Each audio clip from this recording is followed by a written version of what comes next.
Olá, bem-vindos ao meu canal no YouTube. Eu sou o professor Leonardo Saraiva, comentando a Constituição Federal de 1988, nossa Constituição Cidadã.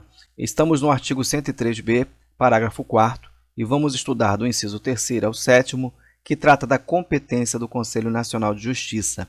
Nós já vimos nas aulas passadas sobre a natureza do Conselho Nacional de Justiça. É uma natureza exclusivamente administrativa, que ele não possui função jurisdicional, e isso é muito importante, e ele é órgão de controle interno do Poder Judiciário.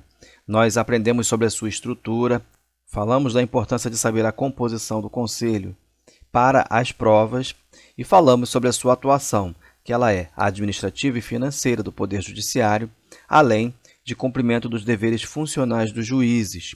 Deixamos, inclusive, um quadro bem interessante sobre a composição. Acesse a aula disponível para você aqui no canal. Tenho certeza que vai te ajudar bastante na sua formação, sobretudo nas provas e concursos. Muito bem. Parágrafo 4º. Compete ao Conselho o controle da atuação administrativa e financeira do Poder Judiciário e do cumprimento dos deveres funcionais dos juízes, cabendo-lhe, além de outras atribuições que lhe forem conferidas pelo Estatuto da Magistratura, o que, inciso 3º, receber e conhecer das reclamações contra membros ou órgãos do Poder Judiciário, inclusive contra seus serviços auxiliares, serventias e órgãos prestadores de serviços notariais e de registro que atuem por delegação do poder público ou oficializados, sem prejuízo da competência disciplinar e correicional dos tribunais, podendo avocar processos disciplinares em curso, determinar a remoção ou a disponibilidade e aplicar outras sanções administrativas, assegurada ampla defesa. Interessante, no inciso 3º, é você atentar para o seguinte. Primeiro, pode o Conselho receber e conhecer das reclamações contra membros ou órgãos do Poder Judiciário. Isso não é difícil de lembrar. Pois bem, inclusive contra seus serviços auxiliares. Então, a competência do CNJ não fica restrita apenas aos tribunais, tá? Também às serventias e órgãos prestadores de serviços notariais e de registro que atuem por delegação do poder público ou oficializados. O CNJ tem competência para atuar não só no recebimento e conhecimento, na apuração das reclamações contra os órgãos ou membros do Poder Judiciário, mas também com relação aos serviços auxiliares. Isso aqui pode ser tema na sua próxima prova. E esta competência não exclui, olha, sem prejuízo da competência disciplinar e correicional dos tribunais. Não exclui a competência da respectiva corregedoria. A atuação do CNJ, ela independe da atuação da respectiva corregedoria. E ele pode avocar processos disciplinares em curso destas corregedorias, determinar a remoção ou a disponibilidade. E antes de ler a parte final, eu quero destacar para você que aqui, nesse trecho, antes da emenda 103 de 2019, falava-se da competência do CNJ, inclusive, para aplicar a aposentadoria compulsória. E esse texto foi excluído por conta da redação nova da Emenda Constitucional 103 de 2019. Fique atento, pode ser uma questão de prova. E aplicar outras sanções disciplinares, assegurada sempre a ampla defesa. Você já aprendeu comigo que a ampla defesa ela deve ser assegurada em processos administrativos, bem como os judiciais.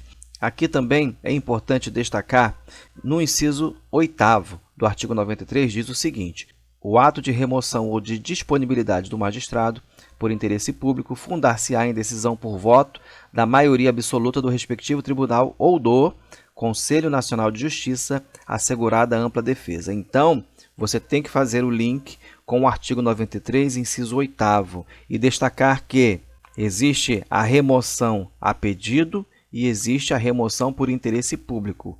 Por interesse público, deve ter o voto da maioria absoluta do respectivo tribunal, ou, no caso que nós estamos tratando, do Conselho Nacional de Justiça, assegurada a ampla defesa. Isso porque nós já aprendemos lá na aula do artigo 93 que as garantias ao Poder Judiciário se dividem em dois grupos: as institucionais, que protegem o judiciário como uma instituição, e as funcionais, ou de órgãos que protegem os magistrados individualmente considerados.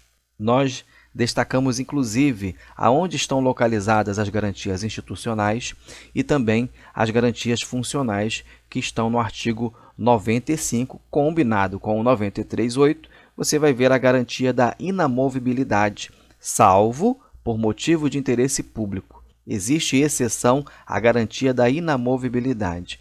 E qual é a exceção? O interesse público. O interesse público sobrepõe-se à garantia funcional do magistrado. Por isso que, por decisão do voto da maioria absoluta, pode ser removido, pode ser colocado em disponibilidade. Perfeito? Informação importante para você acrescentar no seu material e estudar de uma forma sistematizada. No inciso 4º, representar ao Ministério Público no caso de crime contra a administração pública ou de abuso de autoridade. Nós sabemos que o CNJ não tem função jurisdicional e, às vezes, na apuração de uma reclamação de ofício ou por provocação, não importa. Às vezes, o CNJ pode vir a apurar o quê? Um crime ou uma situação de abuso de autoridade. E qual será o dever do CNJ? Representar o Ministério Público. Isto porque, lá no artigo 129 da Constituição, vai dizer que são funções institucionais do Ministério Público promover privativamente a ação penal pública, ou seja, diversos incisos vão trazer aí as funções institucionais do Ministério Público. Então, basta que você faça o link e entenda que o CNJ tem que representar o Ministério Público os crimes contra a administração pública ou de abuso de autoridade. No inciso 5º, rever de ofício ou mediante provocação os processos disciplinares de juízes e membros de tribunais julgados há menos de um ano. Preste atenção, ele pode, por iniciativa própria ou mediante provocação, fazer o quê? Rever. Quando fala-se em rever, é um processo que já foi ali decidido e publicado pela respectiva corregedoria, e o CNJ pode fazer o quê? Rever, tanto de ofício como por provocação. Ok? Os processos disciplinares de juízes e membros de tribunais julgados, mas tem um lapso temporal para isso, tá? Lapso temporal de menos de um ano. Então, o que acontece? Após esse lapso temporal, somente sobrará a via judicial. O inciso 6º, elaborar semestralmente o relatório estatístico sobre os processos e sentenças prolatadas por unidade da Federação nos diferentes órgãos do Poder Judiciário. Se o CNJ visa a aprimorar, a melhorar, a realmente liderar a reforma do Judiciário, nada melhor do que estatística. Então, é necessário elaborar semestralmente relatórios estatísticos, não só relatórios semestrais, mas, como vai dizer o inciso 7º, também os relatórios anuais, propondo providências que julgar necessárias sobre a situação do Poder Judiciário no país e as atividades do Conselho, o qual deve integrar mensagem do presidente do Supremo Tribunal Federal a ser remetida ao Congresso Nacional por ocasião da abertura da sessão legislativa. Se você entrar no site do CNJ, você vai ver todos esses relatórios no seu portal de transparência.